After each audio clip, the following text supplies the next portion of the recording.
God. Those savages are threatening our whole operation. See, I'm something of a big fucking heart hero. Little fight meal. I like that. You in my house, motherfucker! You've called out the thunder. Now, get ready for the boom! What's up, savages? What's going on? As always, I'm your host, E. Middle. And I'm your other host, Bart. And this is the Savage MMA Show. Before we get started, man, I want to thank you guys for tuning in for another week of the Savage MMA Show. Keep spreading the word. Tell your friends. Tell everybody. Tune in. Subscribe to this shit. Give us 5-star rating on iTunes and shit. Let's get it rolling. Let's get it. Man, how about Shogun Hua versus Anthony Smith? Yeah, Anthony Smith knocking out another retirement home special. Yeah, I mean, he looked good, but it's time for him to fight somebody his own fucking age. We can't assess how good he's been because he keeps fighting these fucking UFC fighters that probably should have retired like 5 years ago. It's not a big thing to be like, yo, I'm a bad motherfucker. I just whipped up on my grandpa, son. It's like, it's not 2003, man. Like, Shogun has been done.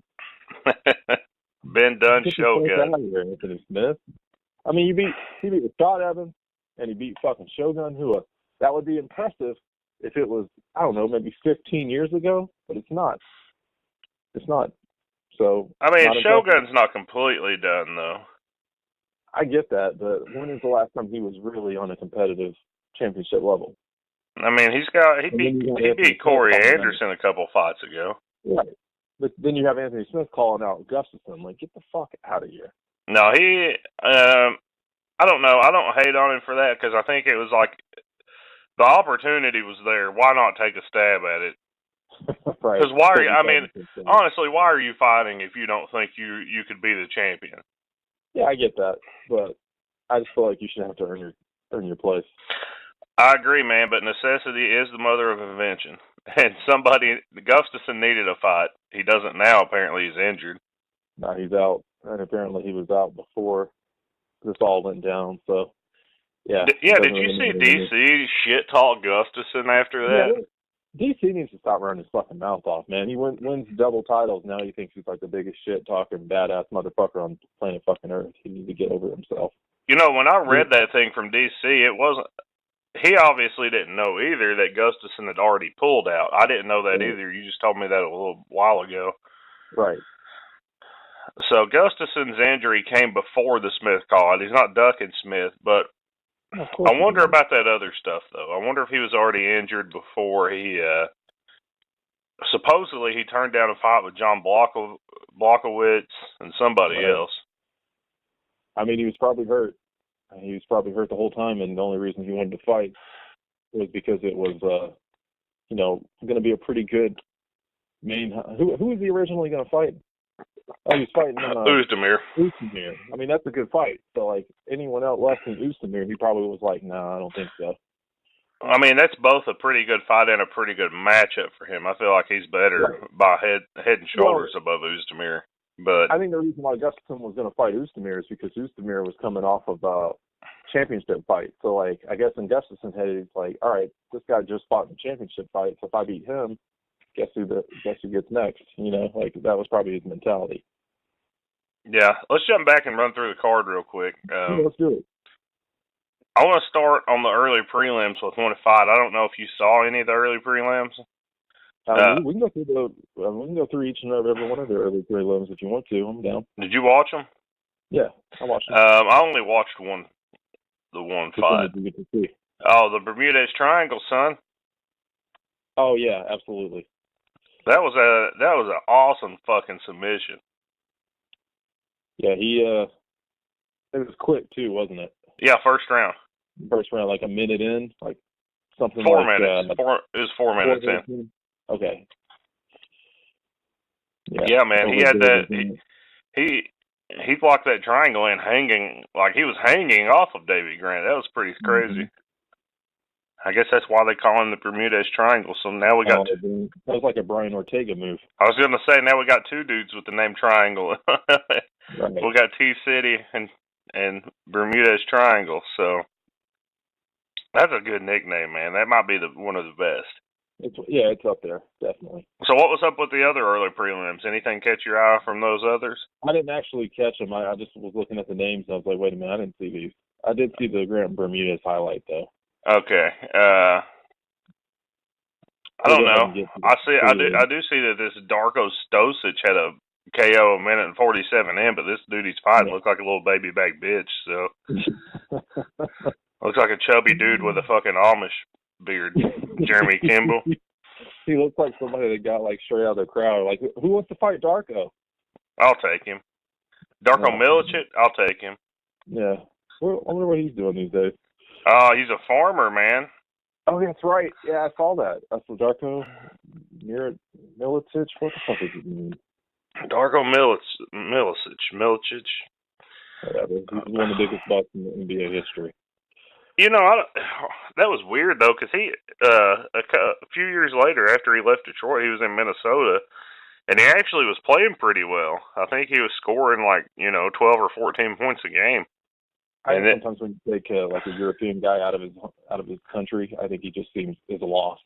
You know, like we don't know what his outside the NBA situation was like when he was here. Well, yeah, that article.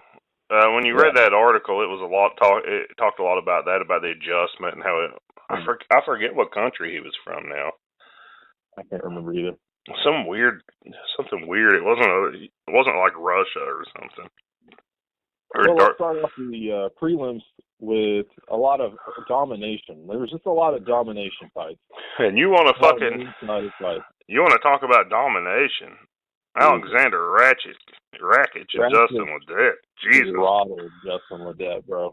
You know, I told you on fucking Friday when we did the prediction show that Justin Ledet was the most garbage undefeated fighter I've ever seen. Yeah, probably all time. Yeah, he hadn't fought anybody. Listen to this shit right here. Listen to these stats. So, 12 minutes and 19 seconds of control. To 2 seconds. To 2 seconds. Yeah, throw the total strikes out. Strikes to 28. You know what? You want to hear the story on this? I don't know if you saw the story. Mm-hmm. So, Rakic goes 263 to 28 in total strikes, right? Yes. That is the largest striking discrepancy in the history of the light heavyweight division. Wow. So that was the worst beatdown, like accumulation beatdown in UFC history at light heavyweight. 104 significant strikes to 12. Yeah, it was fucking terrible. Rakic, dude, he could be a star. He could be. He needs to work on his kill. He needs to get his finishing up. Because, like, if you land 263 fucking and then strikes, finish him. You need to put somebody out. Yeah, you need to put somebody out. That's unexcusable. I tell you, though, he's got the look of a star. He's a good-looking dude, man. He's impressive. I like watching the dude. He'd have some questionable dudes swinging for the other team, if you catch my drift. He's a pretty impressive guy. Yeah, he could be a star, man. I was impressed by that guy. He has the ability. That's for sure. Yeah, I'm going to keep an eye on that dude for sure. We'll see what happens. He has to develop a better stand-up game. Also, like his takedowns. I don't think his stand-up game was garbage, considering Ledet was a really good. I don't know what it is. Like his power. I just feel like if you hit somebody 263 times, and you don't put them away. No, I'm sorry. He threw 317. But yeah. So like, come on, man. Get your knockout game up, and you could be a superstar. I'm pretty sure Ledet had a good record as a pro boxer. He was a boxer before he was an MMA fighter. He took a beat down. That's for damn sure. I think you're right. This was probably my favorite. The next one was probably my favorite fight of the whole fucking night. Yeah, man. Narimani. That was, in my opinion, these next three fights were really good fights, actually. Yeah, they were probably the best fights on the whole card, if we're just being honest. So you had Khalid Taha and Nad Narimani. You know Narimani is a alpha male member? Yeah, I was going to throw that out there. I took some notes. Yeah. I took some notes during the fight. I was going to throw that out to you. So that explains a lot. Yeah, I enjoyed it a lot. I enjoyed that fight. They were just going at each other. Like that was a very impressive fight. And from what they said, Taha was fighting up a weight class. Yes, he was. Just to take the fight. He landed some shots too. Oh my God, they were wrecking each other for being small guys. Like they were throwing some bombs. UFC really wants to make Narimani look good. Yeah, well, Narimani made himself look good. 6 takedowns, that's impressive. I'll tell you what's more impressive. Look at the control time. In a 15-minute fight, he had 59 minutes of control. Another beautiful glitch by the UFC. Way to go, UFC. I'm sure that's 9 minutes. Yeah, it was 9 minutes of control. So, 59 sounds better. I mean, that was a good fight. The first. You're a bad motherfucker, you middle, when you have 59 minutes of control in a 15-minute fight. Yeah, don't fuck with that. I don't want to fight. That's Khabib numbers, son. But he got him to the ground in the first round and did pretty good. But when Taha got back to the feet, he's a solid striker, man. Oh yeah. I'm sure he'll get he'll have a crack at bantamweight. He'll drop back down to his regular weight, and I'm sure he'll get some fights. Oh, Narimani is legit too. Like he's gonna be. I don't know how old he is, but he's definitely star on the rise for him too. Yeah, he looked good. So let's move on to the next one. Yeah, here we go. Emil Mech. The what's it, Valhalla versus Bartosz Babinski, the Butcher. Yeah, what a mauling this was. I don't think it was that lopsided. I mean, stand-up wise, no, because Babinski doesn't have a great stand-up game. But Jesus Christ, Babinski slammed Meek 6 times. Like, he took him down 6 times, man. Yeah, but Mech got some shots in too, though. I'll tell you this: what was up with that? He has a legit gripe with that referee. Right. And the third round there, when they were grappling, Meek was knocking the fuck out of Fabinski. Had him in at one point. He was going for a submission. It was a neck crank or something. And they said they weren't doing enough. And he said he wasn't doing enough. He had just came out of a submission attempt and he got separated. Get the fuck out of here, man. Yeah, I'm not really a big fan of these separations to stop the momentum of the fight. Like it's not something I've been. Well, into. that same ref, I don't even remember who the ref was now. I don't think it's a guy that refs a lot of UFC fights. But this dude was Fabinski. Not long after that, got a takedown. 5 seconds later, the dude's saying, "Do something." Yeah. That was ridiculous. Fabinski took Meek down and held him there, and then he wanted to say, "Do something." It's like, he is doing something. He just took him down and got control. Like, what the fuck do you want from us? Yeah, so Fabinski is on if I'm not mistaken, like a 10-fight winning streak. It's something 7, crazy. Yeah, I think this is his 7th fight in a row that he's won. He took a long hiatus for a family situation. Okay. If he developed a stand-up game, this dude would be a super savage. I think he's still at a decent age. I think he's like 30, 31. I like what I saw from him. He's 32, so he's still got time. He's a fun dude to watch. I enjoy watching guys that can scrap and slam people to the ground, take down. And I still enjoy watching Emil Meek, but what the fuck was he so angry about at the end of the fight? Like, you clearly lost, dude. I gave him the last round. 2 things that really pissed me off. All right, first, what the fuck was he thinking with that flying knee attempt? Oh, no, dude, I'm not going to hate that. That was ridiculous. No, it wasn't, man. He wasn't even close to it. He looked like Stefan Struve throwing a fucking Superman punch. Well, the thing is, man, he knew this guy, if it got to the ground, Fabinski would have a total advantage, so he tried to get him rocked early. Yeah, I get it. He was trying to get him off his game, but that was a putrid attempt, man. It didn't land. I didn't think it was that bad. But, yeah, it didn't land. But, yeah, what bothered me the most is, like, after the fight, you got your ass kicked, bro. Like, you got demolished, Meek. at the very least, what are you getting upset about, and why don't you shake his hand? Like, shake Fabinsky's hand. Be a man. I didn't like that. Sportsmanship in mixed martial arts is big for me, and I didn't like the fact of how he handled himself after the fight. Yeah, I mean, it really seemed to me like he thought he had won the fight, and I don't know why he would think that. What world he would have been in for Because that. honestly, I did score that last round for him, but Yeah, the other two were clearly clear. I mean, it wasn't like it was a close decision. No. I gave him the last round because he was more active in the last round. He was very impressive. But the first two were so lopsided, there's no way in hell Meek could have won that fight. No way. I mean, his only out there was if he had won that last round 10-8 and got a draw, which I didn't see that either. Yeah, his best case scenario would have been a tie. So, yeah, exactly. Yeah, I mean, these dudes are at welterweight. I want to see Emil Meek keep fighting. I like watching the dude. I like watching Fabinsky also. I like watching Fabinsky. Yeah, I'm sure Fabinsky will get. I don't know if he's still a fight away from trying to fight a ranked dude or not, but we'll see what they want to do with him. Meek needs to develop a defense of some kind of a takedown defense, because he was just getting ragdolled like the whole fucking time.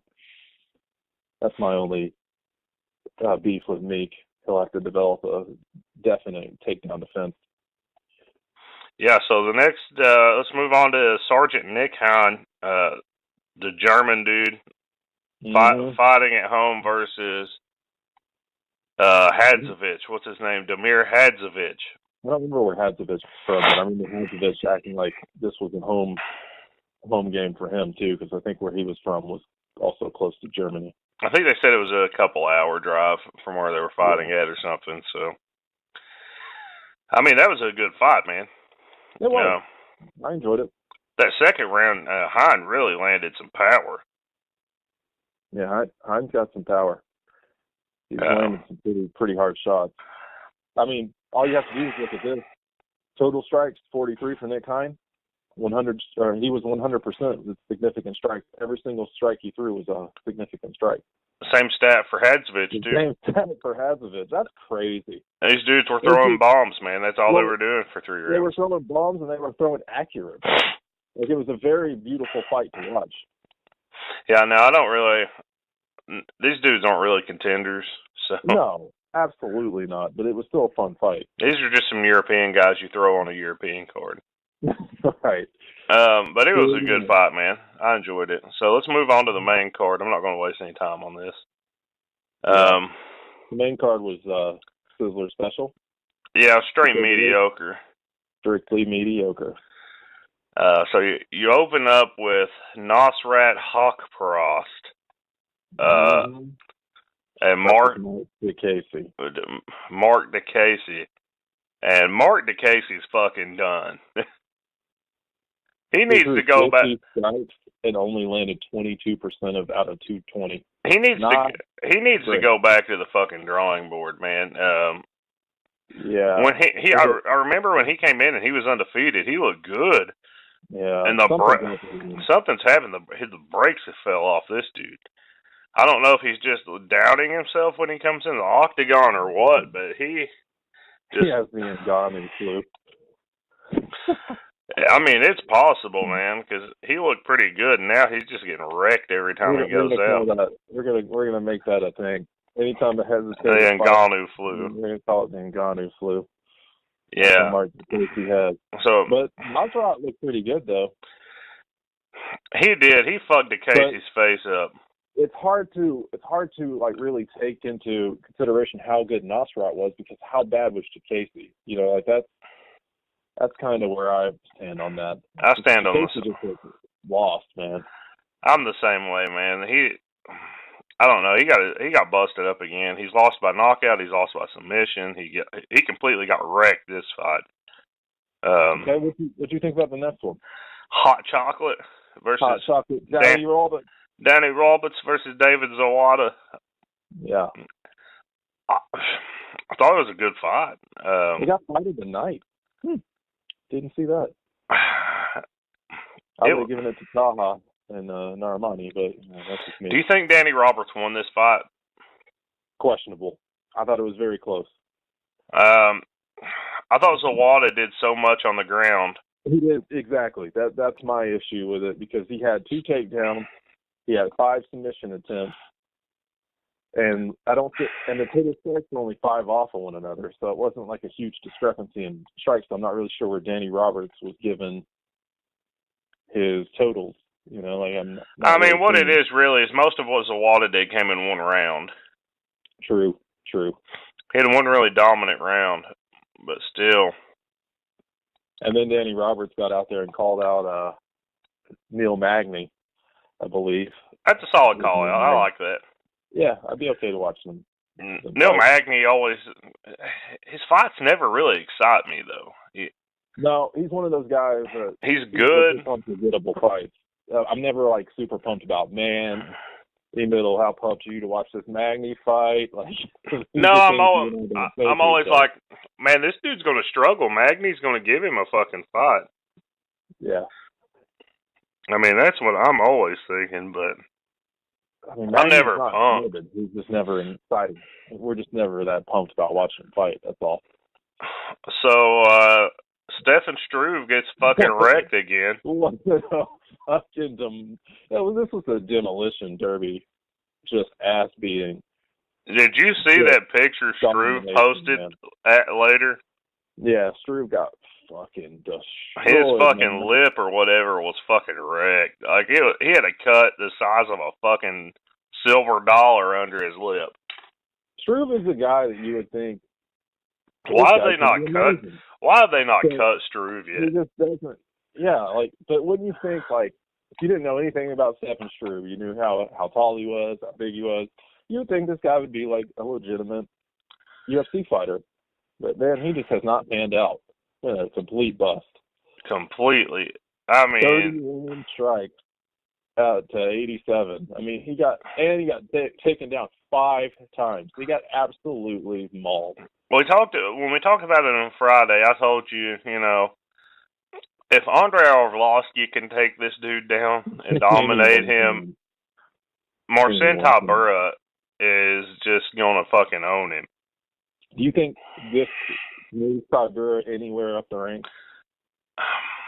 I don't think you gain anything by beating Stefan Struve. Yeah, I think Struve's become like an irrelevant guy now. And I feel like the only reason he was on this card is because it was a Germany card and it was, you know, close to where he's from. That's about all I can say about that. For me, Tybura has been a guy that, when you think about, you know, the top 5, 6, 7. Yeah, he's not there. I mean, he's right at the back of it, and I feel like he's been there for a couple years now. He would have to beat somebody legit in the either top 5, top 6, before we can even have a discussion. Well, he had his chance against Derek Lewis. Right, and he lost. And well, I think he was winning that fight. Then he got slept. And then then Derek Lewis fucking slept him. Wasn't that the fight where Lewis was getting absolutely demolished from the ground? He got put on his ass like multiple times, and then Lewis got up, hit him with a fucking, I think it was like a hook or an uppercut. It was, and it was in the last round. He KO'd him at the end of the fight. Yeah, it was close to the end of the fight too. Because Tybura had that shit on the wall. I mean, at this point, I think you have to give Tybura another crack at one of these guys, though. I agree. I mean, a Junior Dos Santos and Alistair Overeem. I'd be okay with that. One of those guys. As far as Stefan Struve, I think it's time to cut Stefan Struve. How many losses in a row is this? I feel like it has to be. That's 3. Man, that's fire territory usually. Alexander Volkov, Andrei Arlovski, and Marcin Tybura. They're putting him against guys that are clearly better. Yeah. I mean, his wins are good wins. He beat... Putting him up against Volkov? Like, what do you think was going to happen in UFC? He has wins against Stipe, Bentoro, Nogueira, Big Nog, and fucking Bigfoot Silva. That was like probably Stipe's like first or second fight in the UFC. Remember when he KO'd Bigfoot Silva? Yeah. But we never have seen that Stefan Struve ever again. Not it. Savage Stefan Struve that knocked out Bigfoot has never been seen again. It was like a one-time flurry of something we thought might come to fruition, and it never did. The worst is his Superman punch, man. Oh God! I can't even deal. I laughed so hard. That was so many years ago, but I remember it like it was yesterday. When he threw that damn Superman punch, and that it was a pay-per-view card. I can't remember who was on it. I want to say it was Diego Sanchez and somebody. I need to find it again because it's just hysterical. It was the slowest damn punch I have ever seen anyone throw in my entire life. It was pretty bad. It looked like an instant replay. Like that's how slow the punch came in. So next you had Abu Azaitar versus Vitor Miranda. Yeah. What'd you think about this one? I thought Abu fucking dominated him. Yeah, it was not. It was not in any doubt who won that fight. I mean, it wasn't much of a fight, No. and there's not really a lot to talk about there. No, I'm not really sure how these guys made it that far up on the card. That's a questionable thing. That's why I don't really think there's a lot to talk about. Like I think they should have put Miranda and them down, and maybe put like either Fabinski and Meek or Ledet and Rakic up at the top. A little questionable on there. I don't understand how they do some of these fight nights, man. Like if you and I were in control, we would not be putting these questionable fights on the fucking main card. I mean, Abu Azaitar, that was his first UFC fight, and he looked good, but it's not like he's some super fucking prospect. Yeah. All right, so the next one we had another dominant fight, just another domination. It just showed a guy that clearly is in the decline of his career, and I really don't know what we got out of it. That's how I feel about it. Corey Anderson. Well, it's another show of what Corey Anderson does, and unfortunately for him, he would be ranked probably close to the top 5 right now had OSP not fucking came out with that head kick. Right. That's fair. Because he dominated OSP for 2 rounds, and then somehow, like OSP does, landed the big kick on him and took him out. But Corey Anderson, that's what he does, man. He just grinds you out. He doesn't have any real finishing ability, I don't think. 7 takedowns out of 19. He tried 19 takedowns. Wow. Yeah. Glover just didn't have anything for him either. It was just a pretty weak showing. Yeah, it was not the best, but you know. Where does Corey Anderson go from here? I mean, I really think minus that one fight, he would be ranked in the top 5. Are you getting somebody in the top 5? I mean, he's 9 coming in. I think the fight that makes sense for him is, maybe John Blachowicz. Yeah, that'd be a good one for him. Or Ilir Latifi. Yeah, I feel like Latifi would put Anderson to sleep. He would, but if you want, you got to find out where he's at. And Ilir Latifi doesn't have anyone left to fight except Volkan Oezdemir. Yeah, because apparently he won't fight Gustafsson. And that's a shame. I would love to see those 2 fight, but I guess I don't know if there's some kind of Swedish rules. Well, those 2 dudes after Teixeira each other. Well, minus Volkan, those are the top 2 dudes in the division. I don't know, man. Fight again. I want to see Volkov fight against Stingray Cat. Well, he's over in the heavyweight division. I don't know. I was just thinking of guys that kind of look like Gustafsson. So my mind went to Volkov. Yeah, I don't know when Volkov's fighting next. All right, so let's get to the other, just the main event. That was, it was a good show. It was what it was. It's what I thought it would be. Well, I picked Shogun to win. Did you pick Shogun? Yeah, I think you did too. Shogun? Yeah, but I mean, if we really were thinking about it, we should have known this is what was going to happen, man. Yeah. I mean, Anthony Smith wrecks another old dude. Anthony Smith becoming the new Kevin Gastelum. So it went like this for Anthony Smith. Here's how things went. He was fighting at middleweight. Yep. Thiago Santos knocked him out, and he said, "Oh fuck, I'm done with middleweight. I'm going to fight old dudes." So he goes to light heavyweight.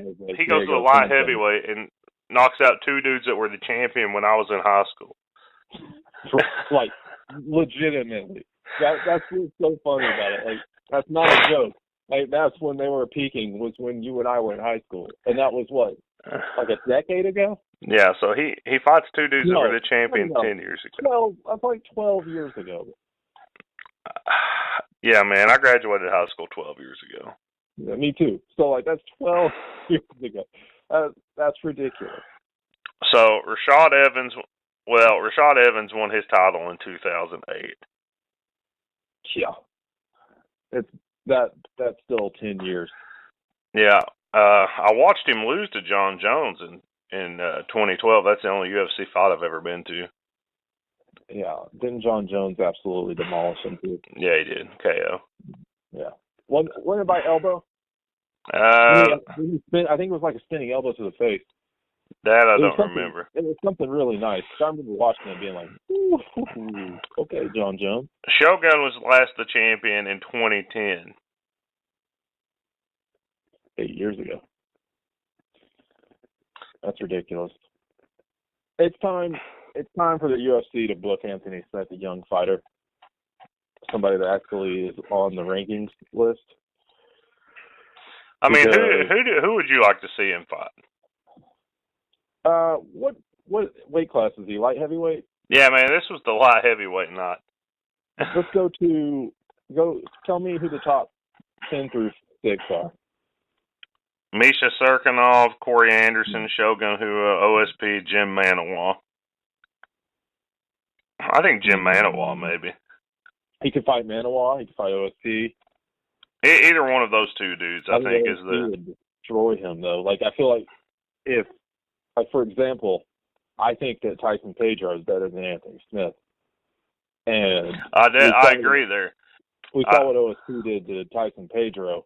So I feel like Anthony Smith would get humbled even harder. Like, it would just be a complete fucking domination. I bet OSP choke his ass out. I'm going to tell you exactly what would happen. Anthony Smith would come out and land one punch and rock OSP, come with a flurry, wear himself out, and then OSP would be like, "What's up? I'm still here." Yeah, he'd tap him out. Because that just seems like OSP's game plan at this point is to let dudes wear themselves out and then lay it to them. And I don't want to like act like I'm shitting on Anthony Smith because we just don't know what he is yet. I've been impressed by what he's done, but it is what it is because we don't know how good he is because he's fighting guys that are literally like a fight away from being retired. We need to see him fight someone his own age. Right. Or at least someone that's like a competitive matchup. A relevant person. Because this reminds me of, remember when we didn't know what Kevin Gastelum was because he was fighting like, who was it? Anderson Silva, like all these guys that were like way past their prime. And until he fought Chris Wiedman. Exactly. Yeah. And then they were like, holy shit, Gastelum's legit. He even lost that fight and still upped his stature. And lost. I remember we were like we gained a lot of respect for him after that fight because we were like, okay, he's actually legit. I want to see if Anthony Smith can be that same guy. Yeah, and then he came out and beat Jacare. Which is extremely impressive. So yeah, Anthony Smith needs one of those fights, OSP or Jim Manawa, where he can earn some respect from. I'm sure there are plenty of other people like us that are just not going to give him respect at the moment for beating these fucking old dudes. I mean, if they want to put him against Tyson Pedro, I wouldn't be opposed to that either. Let's move on to some news, man. There's two fights I want to talk about that have been booked. Okay. I saw this one literally the minute we were starting the show. Okay, let's hear it. I probably don't know about it yet. November 3rd at Madison Square Garden. Yoel Romero and Paulo Costa. Oh my God. Oh, is that a main event? That's UFC 230. No, that's not the main event. It's just on the card. Shit. What card is it? Where is this? Madison Square Garden, November 3rd. Do you know who else is going to be fighting on November 3rd, potentially? Yeah. Yeah. We're going to get to see, was it Wiedman and Fuckboy Rockhold? Is that on that card? I believe so. I was just going to go there. Wiedman and Rockhold have been booked, so I guess Rockhold's not moving to light heavyweight yet. Damn, that card's shaping up nice. Oh yeah, there's another fight on this card too that's good. I wonder what's the main event. Have they announced that? It's probably Wiedman Rockhold. I think they should make it a title fight of some kind. Well, they can't. Why can't they make it be even McGregor fight on that card? Oh no, they could. They could. Oh shit, we might get a nasty New York card. I thought you were saying they should make Wiedman Rockhold a title fight. No. I'm saying that they should put like a championship fight as the main event on that. I'm sure they will, but I guess what else is on this card? What's that? Jacare versus David Branch. Oh, they moved that one up on that card too? Yeah. Holy fuck, what a night. Those are three really good fights. Two Brazilian banger fights. Or, well, one of them's Cuban, but still, like, good God almighty, that's going to be fucking awesome. Branch and Jacare? Yeah. Whew. That's a good fight. Someone's getting put to sleep, and I cannot wait to see Yoel Romero and Costa fight. Because we were talking, I think we went over this. We were talking about Paulo Costa and Yoel Romero in a podcast like maybe a month ago. Yeah, we didn't actually think it would happen. It would never happen, but obviously you got to think Yoel Romero is going to humble this kid. Yeah, for sure. Can't wait to see that. Some other stuff. It's a potential Royd fight. I mean, it is. Let's do it. See what we can get out of these guys. Let's see how big we can get. Yeah, let's see how huge these dudes can get before this fight. Oh, that's awesome.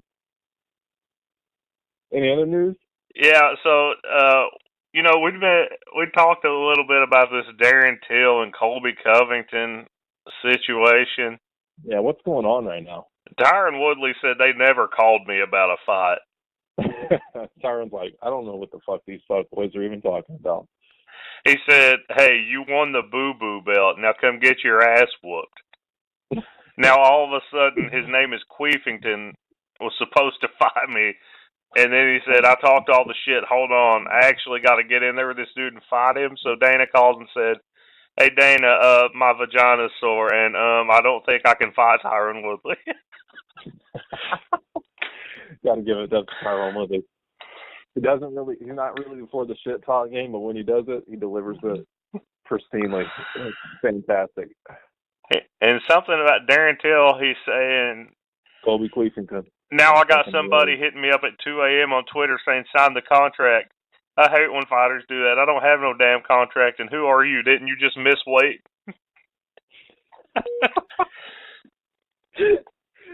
Oh, savage. And Tyron Woodley coming at him. He is the champ, man. Tyron Woodley's our boy for life, man. I still think he's one of the greatest fighters of all time. People need to give him his respect. Yeah, I agree with that for sure. I mean, he's the most tactical and cerebral fighter there is. Corey Anderson says the win over Glover Teixeira puts him in the top 3 at light heavyweight. Get the fuck out of here. No, sorry, Corey. Teixeira, maybe 10 years ago, when Glover Teixeira was actually legit. But Glover Teixeira's never been like someone that I thought was like a true mega superstar. So like even then, Corey Anderson's fight still wouldn't have got him into the top 3. So no, I'm gonna have to say no on that, Corey Anderson. Sorry. Yeah, I'm definitely not agreeing with that. I'm still pumped about this fucking fight you just. My brain is just fried by that news. Yoel Romero and Paulo Costa. Holy shit! That's a killer card, man. That's going to be a great card. I'm hoping they add like Khabib to that main event. That's what I want to see. Like throw Khabib and Tony in that November fight. Okay, will Tony be ready by then? Actually, I think Tony will be ready then. I would love to see Tony and Khabib fight on that New York card. Well, I don't know if we'll get to see Tony and Khabib, man. I know. Well, we know what we're going to get. We're going to get Conor and fucking Khabib because the UFC is bullshit. Yeah, I mean, if you throw Conor Khabib on the top of that card that's already built, Jesus Christ. I mean, I'd love it. I'd love to watch. I want to see Khabib wreck Conor. I can't wait to see it. Man, I don't think Conor really has much of a chance against Khabib, and I think it's a terrible matchup for him because if he doesn't knock him out, all Khabib's going to do is maul him like he did. Because let's face it, what Conor is essentially like a better version of like Edson Barboza, right? I saw a picture. Yeah, pretty much. I saw a picture of Conor with a gi on that he posted yesterday. That he's been doing some fucking jiu-jitsu gi training. Okay, good luck. So I mean, he knows he's going to get body slammed. He's going to get what's going to happen. I can already tell you what's going to happen. If he doesn't land some little fluky knockout like he did against Jose Aldo, he's going to get put on his ass and he's going to get mauled for 5 fucking rounds. Khabib will finish Conor. He won't. No, that's the thing too. I think Khabib actually has had a heart with some of these people because like I feel like he could have finished some of these guys in a brutal fashion. I think he's been holding back. Conor, he has no love for. So I think he'll like full blown savage his ass. Yeah, I think he will too. Like it'll be a bloodbath. If they ever get in the ring together or the octagon together, I think that Khabib will literally fuck his world. Like he'll retire Conor and he'll fucking demolish him. It's a bad matchup, man. It's a nightmare. It's a nightmare matchup for Conor McGregor. We've discussed this in great detail. Like it is an absolute nightmare for him to fight Khabib. The only guy that can fuck with Khabib, I think, is Tony. Yeah, I think Tony has the best shot. If anyone's gonna beat Khabib, it's gonna be Tony because of Tony. So you can't prepare for Tony, man. Tony is so unorthodox that you can't prepare for him. Yeah. Any more news? I mean, yeah, little stuff. Nothing as big as what I just dropped on you. Yeah, you dropped some bombs. I was like, holy fuck. Like, I had to recover for a minute. When you told me Yoel Romero and Paulo Costa, I was like, did he just say what the fuck I thought he said? And I knew about Wiedman and Rockhold, which, you know, I'm excited about that, too. I think Wiedman will wreck it. But, so Kevin Lee's been talking about an issue that we've talked about a lot. He said something. Something exactly on par with what you've said in the past. Yeah, someone's going to die. Yeah, he's going to take the change thing. Yeah, I follow that. Yeah, I mean, he says we're all doing the same thing to compete against each other. It just doesn't make sense. If we can make it a little bit safer and we can make it a little bit more fair, that's all I'm calling for, just a fair, even playing field. For me to go out there and compete with somebody without having to kill myself to do it. I agree. I mean, we've been on that for a long time. Like, someone's going to end up having to die before they're like, all right, we have to change. What they need to do is what you discussed is the hydration testing. Yeah, that, and have them have different. They need to have open up some new weight classes so people don't have to cut as much weight. Yeah. Like, it wouldn't be that big of a deal. Well, that's the main thing he's calling for is that. He wants that 165 weight class to open up and wants 170 to move to 175. Exactly. I have no problem with that. The 165 class has been approved. UFC just hasn't adopted it yet. Right. I have no problem with that. I think that makes sense. 170 goes to 175. And then I'd also like to see a split between heavyweight and super heavyweight somewhere around 225, 230. Because I think some of these fights aren't even legal. We've seen that happen in PFL or in commissions, you can't have a 50-pound weight difference or something like that. So you can't have like a 210-pound guy fighting at heavyweight versus a 265-pound guy. That's just not safe. They need to address something there, but they also need to address the weight cut itself.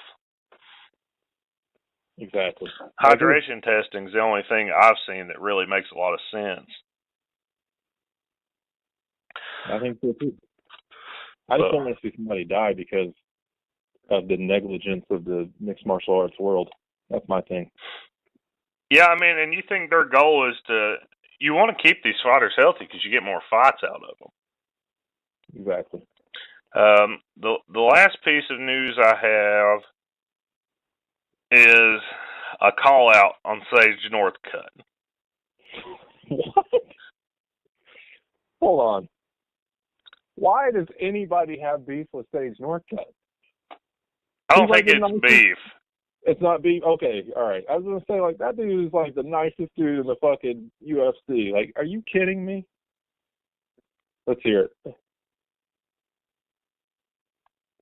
Jake Matthews has sent out a challenge to Sage Northcutt. He posted something on his Twitter or Instagram, like a promo, Northcutt versus Matthews, the Ultimate Fighter Young Guns edition. No, I'm not interested in that. But then he posted a thing. Dear Mr. Northcutt, you're normally very polite, but I'm sure you know it's rude to ignore folks, and then posted a picture of Northcutt versus Matthews. Yeah, that fight has absolutely no excitement level coming from me. That's for sure. Man, Jake Matthews is trying. He's trying to build his profile. Yeah. I don't know why you go after Super Sage to be the guy you go after, but hey. Well, because he's a submission specialist and he thinks he could take care of Super Sage, obviously. Yeah, maybe. So that's all the news I got. You got any hidden gems in there? Not a bunch, but I do have one that's kind of funny that might make you laugh. What you got? So Anderson Silva was asked, I think it was like yesterday, who Israel Adesanya is. And he goes, I don't know who this guy is. For real? Yeah. He has no idea. No idea. Do you believe him? Probably. I mean, why? Why the fuck? Why does he care? Why would he give a shit? Why would he care? He's beyond that at this point. I mean, he really is. That's yeah, pretty apparently good. Anderson Silva's been talking a lot. I'm seeing a lot of, like, I don't know who was talking to him, but he's got a lot of different quotes and stuff coming out. All right. So, talking about James Jones, talking about Connor. Let's see what he says. I think he had advice for them both. So, okay, Silva gives his take on McGregor's recent issues. I want to hear this. See, man, I think that not only me, but other athletes that work really hard to turn this sport into a sport to be watched by kids, ladies, women, men, people from all ages and social classes. And it's complicated when this kind of thing happens. So who am I to judge? It's something that must come from each person. Athletes have to have this conscience. Everybody has problems. Everybody goes through situations. And I hope he realizes how much he means to many people and doesn't do something that's stupid again and ends up tarnishing a bit of where he worked for this sport. Wow. Anderson Silva. Didn't know you were that bright. Yeah. Awesome. Always good to see, like, very articulate comments from some of these, like, athletes, because you never know. It could go one or two ways, Yeah, you really don't know. So, man, we've got a killer card coming up to break down on Friday. How pumped are you about the three big fights? Because I'm extremely I'm pumped about the whole main main card. The whole main card. I didn't look at the whole main card yet. I'll have to check it out. The fourth fight there's only 4 fights because it's a Fox card. Uh-huh. The other fight is Alexander Hernandez versus Olivier Aubin-Mercier. Oh shit! And it's in Canada, isn't it? Yeah. So the Quebec kid against Fucking Alexander Hernandez. It's Canada week, baby. We got the RBC in Canada, and we got UFC in Canada. Yeah. And this is the Alexander Hernandez that you hate, by the way. That's that guy. Okay. It's that guy. What Mercy knocks him the fuck out. That's all I have to say about it. So, I mean, some of the other names. We're going to break this down on Friday. Let's just throw out the names that are on this card. You got Alvarez versus Poirier, Aldo versus Stevens, Joanna versus Tisha Torres, yes. Hernandez, Aubin Mercier that we just talked about. Then you've got a guy that is a bad motherfucker if you've not seen him yet. Quality, dude. That's a pay-per-view quality of fight. You got a dude that looks like a fucking monster in Hakeem Dawodu. Oh, yeah, Dawodu. Yeah, he's fucking bad. Raging Cajun Johnson. Let's see. John McDessie versus Ross Pearson on the early prelims. Alexa Davis versus Caitlin Chukagian on the fucking early prelims. Dustin Ortiz and Matheus Nicolau. You got fucking Ronda Marcos on this card. I mean, it's pretty stacked. Actually, the early prelims are better than the Fox prelims, to tell you the truth. Mm-hmm.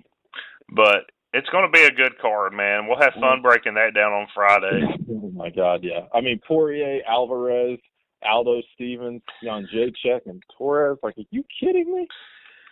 And with all the shit talk we talked about today, I'm sure some people are going to respond by Friday. So we'll be able to talk about that, too. I'm sure there'll be some responses. Man, yeah, we'll look forward to doing that on Friday. We'll get back with you guys then. We're available everywhere you download podcasts at. All of our places to follow us are in the description. We're going to quit naming that off. That takes too long. It's become exhausting. It's become exhausting because we're everywhere. Talking about every motherfucking web or internet provider sort of situation app that we can get to. Like, just look for us wherever apps are. Shout out to MMApodcast.com. Always appreciate you guys. Always follow us everywhere. Tell everybody to follow us. Let's get this motherfucker blown. And we'll see you guys Friday to break down the UFC card for this weekend. Until then, stay savage. Stay savage.